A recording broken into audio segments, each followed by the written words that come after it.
මේ ඔබ දකින්නේ ගාල්ල දිස්ත්‍රික්කයේ ගිනිගඟ තීරයේ පිහිටි හිමිතුම කල්වාරි පුදබිම එනම් කතෝලික විශ්වාසිකයින්ගේ ප්‍රසිද්ධ සහ පවිත්‍ර වන්දනා ස්ථානයකි.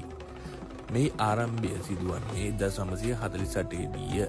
එවකට කුරුස කන්ද මත ඇති වූ ගින්නක් අවසානයේ කුරුසයකට සමාන ගසක් ඉතිරි වීමෙන් මෙම ස්ථානය පිළිබඳව අවධානයක් ලැබිණි.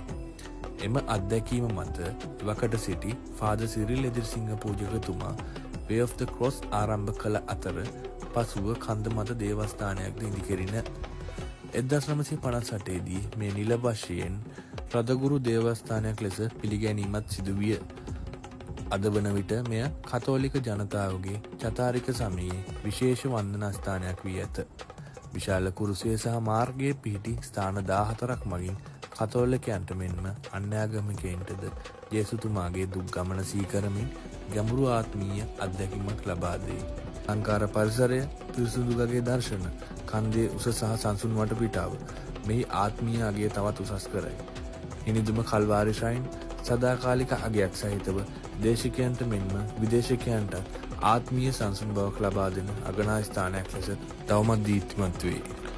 ඔබත් ගාල්ල දිස්ත්‍රික්කයේ සංචාරයක යෙදෙන විට මෙම ස්ථානයේද වැඳ පුදා ගැනීමට අමතක නොකරන්න.